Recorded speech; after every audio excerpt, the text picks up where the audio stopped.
बिस्मिल्लाहिर्रहमानिर्रहीम। अस्सलाम वालेकुम स्टूडेंट्स, कैसे हैं आप लोग? उम्मीद है आप लोग खैरियत से होंगे, आपके मिजाज बिल्कुल दुरुस्त होंगे।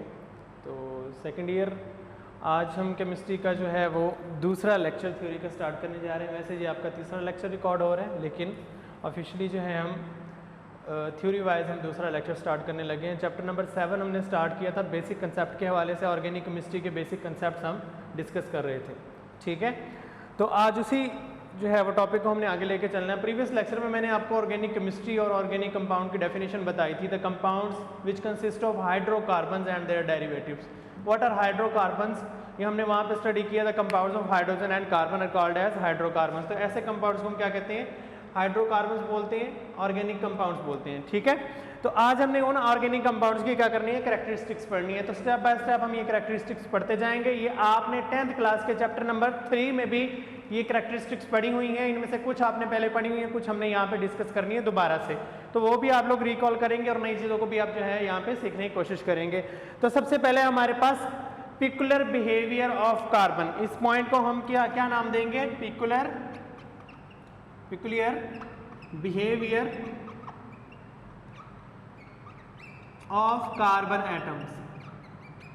कार्बन का पिकुलर बिहेवियर, पिकुलर का क्या मतलब होता है? स्ट्रेंज, अनोखा, अजीबो गरीब, इसको बोलते हैं पिकुलर।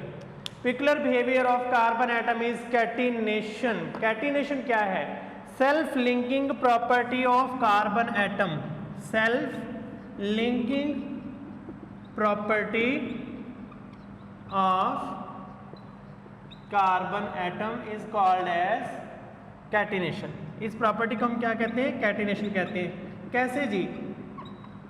कार्बन की वैलेंसी कितनी होती है? Carbon is tetravalent. जब हम कार्बन की वैलेंसी की बात करते हैं, कार्बन हैज 4 वेकेंट स्पेसिस, जहां पे मजीद जो है वो कार्बन बॉन्ड बना सकती है। तो ये हमारे पास कॉम्प्लेक्स स्ट्रक्चर बनता है। आपने चैप्टर नंबर 4 सॉलिड्स के अंदर डायमंड का स्ट्रक्चर पढ़ा होगा। वहां पे मैंने आपको बताया था कि एक कार्बन जो है मजीद 4 कार्बन के साथ जो है वो बॉन्ड बनाने की सलाहियत रखती है। तो यहाँ पे आप देखें, चारों तरफ कार्बन, आगे ये भी कार्बन, इसी तरह से ये कार्बन जो है वो मजीद कितनी कार्बन के साथ बॉन्ड बना सकती है, एंड सो ऑन। यहाँ पे मजीद जो है वो लगते जाएंगे और ये आप देखते हैं कितना जो है वो वेस्ट नेटवर्क जो है यहाँ पे बन सकता है।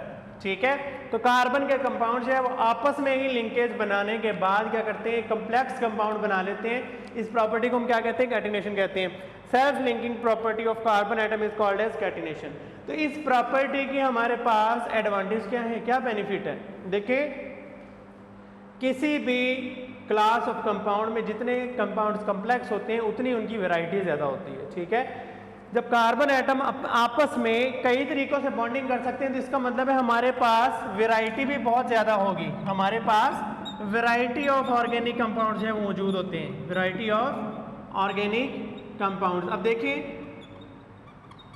एल्डिहाइड, कीटोन्स, नाम सुने हुए आपने, मैं बोलता जाता हूँ, आप सुनते जाएं। Aldehydes, ketones, carboxylic acids, esters, alkanes, alkenes, alkynes, alcohols, phenols, ethers, ये सारे क्या हैं? ऑर्गेनिक कंपाउंड्स हैं। लेकिन जब सभी ऑर्गेनिक कंपाउंड्स हैं तो इतने डिफरेंट नेम्स क्यों लिखे हुए हैं? नेम्स इसलिए डिफरेंट लिखे हैं क्योंकि हमारे पास जो कार्बन की बॉन्डिंग होती है इनके अंदर डिफरेंट हो जाती है। किसी में कार्बन हाइड्रोक्सिल के साथ अटैच हो जाती है, किसी में कार्बन हाइड्रोक्सिल कार्बोक्सिलिक के साथ अटैच हो जाती है, किसी में कार्बन सिंगल ऑक्सीजन के साथ अटैच होती है, किसी में कार्बन डबल ऑक्सीजन के साथ अटैच होती है। तो इस तरह से हमारे पास जो कैटिनेशन में है वैरायटी ऑफ ऑर्गेनिक कंपाउंड जो है वो प्रोड्यूस होते हैं। इस प्रॉपर्टी की ये इंपॉर्टेंस है और ये इंपॉर्टेंट शॉर्ट क्वेश्चन भी ये एग्जाम्स के अंदर पूछा जाता है। Define catenation. The self linking property of carbon atom is called as catenation. अच्छा, या तो यूं लिख लें, the linking property of carbon atom with itself is called as catenation, या फिर यूं लिखें, self linking property of carbon atom is called as. Self linking के साथ फिर बाद में एक सेल्फ लिखेंगे तो वो गलत हो जाएगा, क्योंकि सेल्फ का मतलब ही इट सेल्फ होता है। क्लियर? उसके बाद है नॉन आयनिक नेचर। आयनिक कौन से होते हैं कंपाउंड्स? जो आयंस से मिलकर बनते हैं। जैसे हमने चैप्टर नंबर 4 के अंदर पढ़ा था NaCl, Na पॉजिटिव और Cl नेगेटिव से मिलकर ये बना है। तो ये हमारे पास क्या है जी? आयनिक कंपाउंड है। जबकि हम जब कार्बन की बात करते हैं, मैं कोई कंपाउंड यहाँ पे लिख देता हूँ CH3 CH2OH। ठीक है, अब ये सारे के सारे क्या है? कोवलेंट बॉन्ड्स है। अगर मैं इसकी डायग्राम बनाऊं तो ये यूं बनेगी structural formula. CH3 CH2 and OH। अब ये सब के सब क्या है, कोवलेंट कंपाउंड्स हैं, आयनिक नहीं है। क्योंकि हमारे पास ऑर्गेनिक कंपाउंड्स होते हैं वो कोवलेंट कंपाउंड्स होते हैं। ऑर्गेनिक कंपाउंड्स को क्या बोलते हैं, these are covalent in nature, ये कोवलेंट इन नेचर होते हैं। So that's why we can say that these compounds are non ionic in nature, यानी ये आयनिक नहीं होते। क्यों? क्योंकि ये कोवलेंट होते हैं और इनके रिएक्शन भी कैसे होंगे, नॉन आयनिक रिएक्शन होंगे, non ionic reactions, they have non ionic reactions. उसके बाद हमारे पास है जी थर्ड नंबर पे सिमिलैरिटी इन बिहेवियर, ये आप पहले पढ़ चुके हैं 10th क्लास के अंदर। एक होती है homologous series. What is meant by homologous series?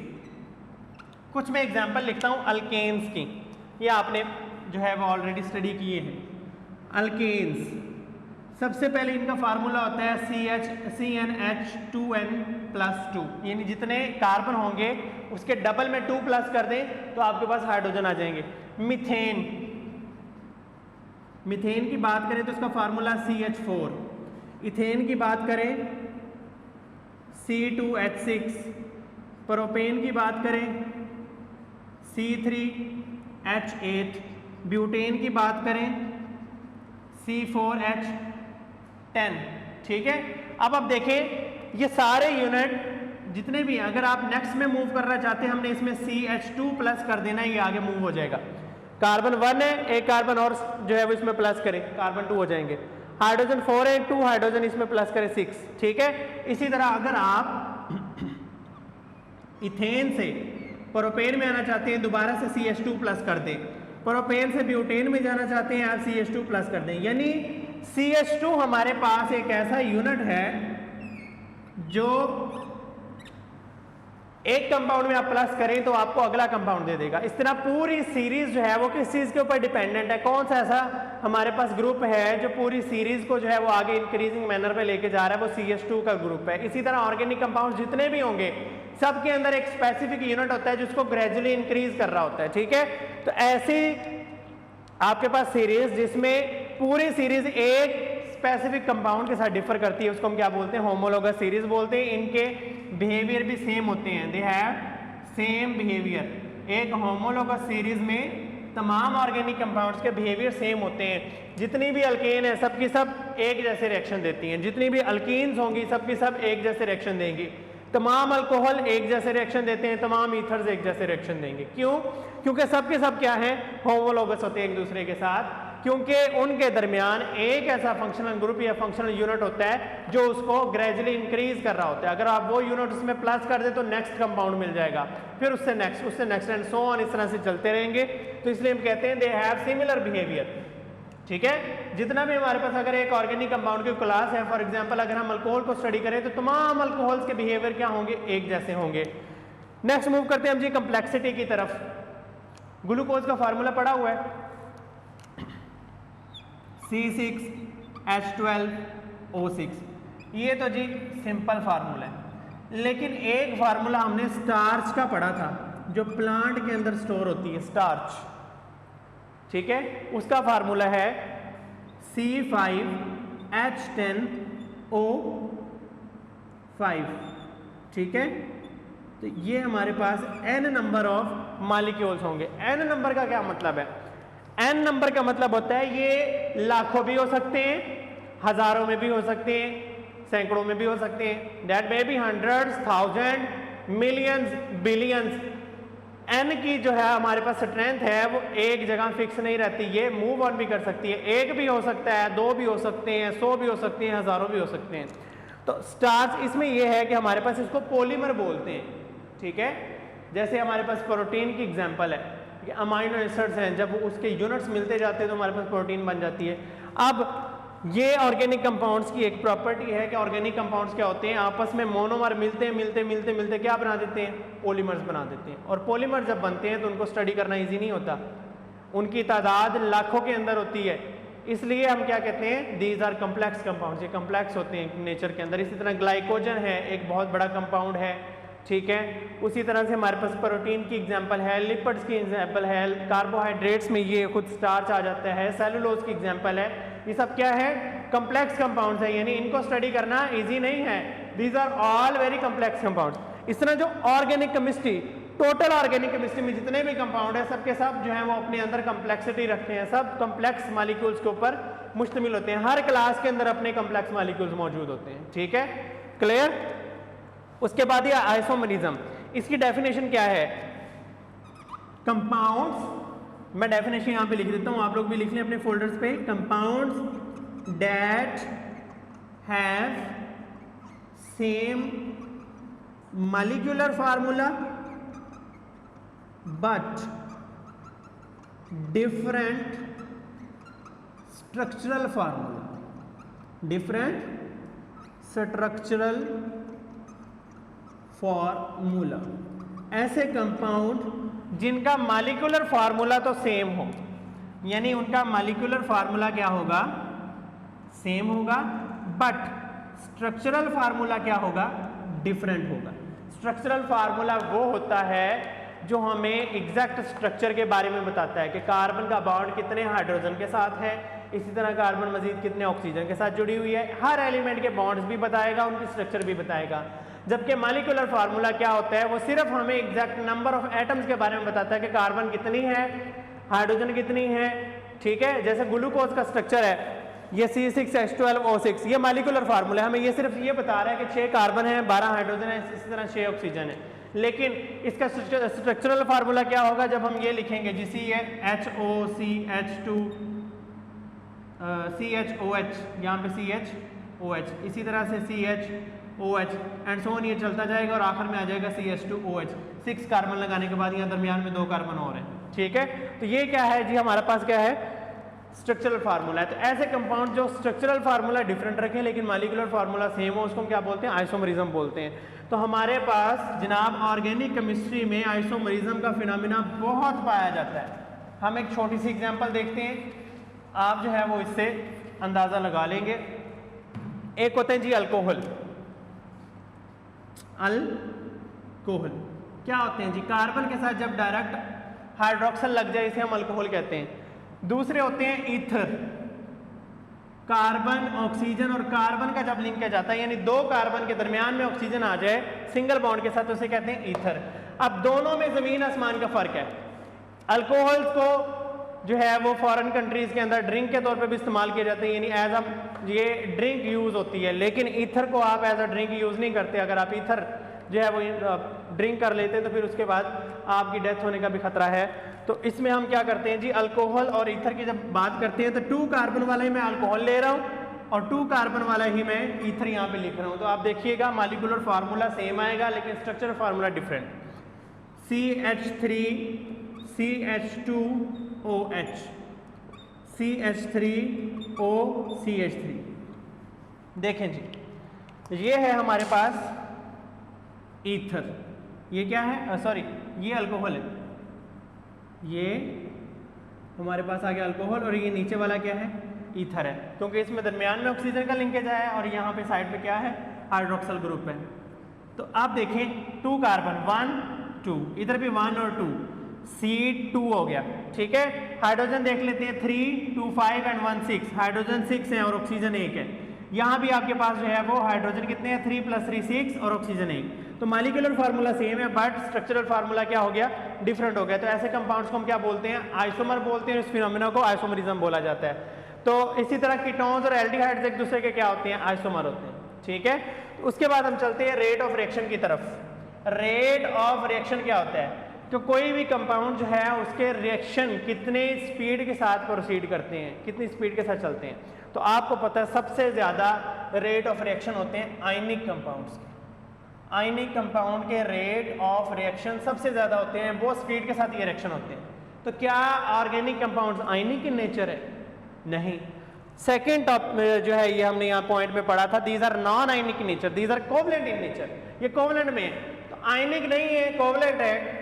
चूंकि ये कोवलेंट मॉलिक्यूल्स हैं इसलिए इनके रेट ऑफ रिएक्शन क्या होते हैं? Slow. They have slow rate of reaction because these are non ionic nature. These are covalent molecules. Clear? उसके बाद लास्ट टॉपिक ये वही हमने लिख दिया कोवलेंट कंपाउंड्स, ये हम पहले डिस्कस कर चुके हैं। लास्ट में हम डिस्कस करते हैं जी सॉल्युबिलिटी को, सॉल्युबिलिटी।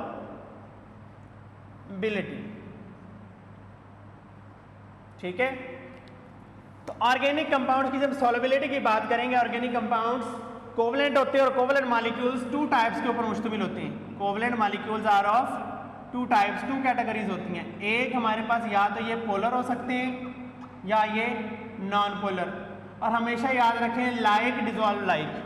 पोलर मॉलिक्यूल को पोलर मॉलिक्यूल डिजॉल्व करेंगे, नॉन पोलर को नॉन पोलर। अगर हमारे पास ऑर्गेनिक कंपाउंड्स पोलर हैं तो ये वाटर के अंदर डिजॉल्व हो जाएंगे या किसी भी पोलर सॉल्वेंट में, लेकिन अगर नॉन पोलर हैं तो ये वाटर के अंदर सॉल्युबल नहीं होंगे। इसके लिए हमें चाहिए होगा नॉन पोलर सॉल्वेंट, जैसे बेंजीन है, कार्बन टेट्राक्लोराइड है, क्लोरोफॉर्म है।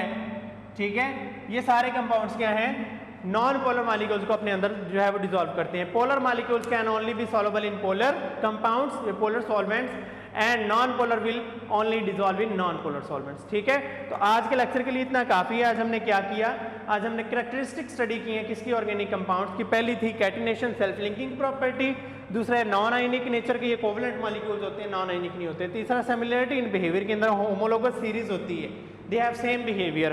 कंप्लेक्सिटी की कम्प्लेक्स मॉलिक्यूल्स होते हैं, इनको स्टडी करना इतना इजी नहीं है। Isomerism, they have same molecular formula but different structural formula, ये बहुत ज़्यादा जो है वो प्रॉपर्टी इसके अंदर पाई जाती है ऑर्गेनिक फैमिली में। छठा है जी रेट ऑफ रिएक्शन के, इनके रेट ऑफ रिएक्शन स्लो होते हैं because these are covalent molecules और ये आयनिक नहीं होते। सातवें नंबर पे हमने क्या किया, सॉल्युबिलिटी को पढ़ा कि ये दोनों तरह के होते हैं, पोलर भी और नॉन पोलर भी। अगर ये पोलर हैं, मोस्टली ये नॉन पोलर होते हैं, ये भी मैं आपको बता दूं, मोस्टली ये नॉन पोलर होते हैं क्योंकि इनके अंदर कार्बन और हाइड्रोजन की तादाद बहुत ज़्यादा होती है और कार्बन हाइड्रोजन जहाँ भी आ जाए ये नॉन पोलर होते हैं। ठीक है, इलेक्ट्रोनेगेटिविटी डिफरेंस नहीं होता। तो ये नॉन पोलर जो होंगे वो नॉन पोलर के अंदर ही सॉल्युबल होंगे, वाटर के अंदर नहीं होंगे, जबकि पोलर जो है वो वाटर के अंदर सॉल्युबल हो जाते हैं ये किसी भी पोलर सॉल्वेंट के अंदर। तो कल जो है वो हम नेक्स्ट लेक्चर को डिस्कस करेंगे जिसमें हमने कोल की फॉर्मेशन पढ़नी और ऑर्गेनिक जो केमिस्ट्री है इसकी हमारी डेली लाइफ के अंदर जो है वो रूटीन वर्क में क्या इंपॉर्टेंस है। ठीक है, तो उसके बाद हम जब कोल को और नेचुरल गैस को डिस्कस करेंगे तो आपको पता चलेगा कि हमारी जो रोज़मर्रा की ज़िंदगी है इसमें हम जो भी चीज़ यूज़ कर रहे हैं 99.9% हमारी सारी चीज़ें क्या हैं, ऑर्गेनिक केमिस्ट्री, और इसमें 1% जो इनऑर्गेनिक आती है। क्लियर? तो नेक्स्ट लेक्चर तक के लिए मुझे इजाज़त दीजिए, मिलते हैं इंशाल्लाह अगले लेक्चर में। तब तक के लिए अल्लाह हाफिज़, अपना ख्याल रखिएगा और अपने मुल्क के लिए जो है वो दुआएँ करें ताकि आपको और हम सबको जो है वो इन मुश्किल हालात से अल्लाह पाक जो है वो निजात दे। खलासी, तब तक के लिए अल्लाह हाफिज़।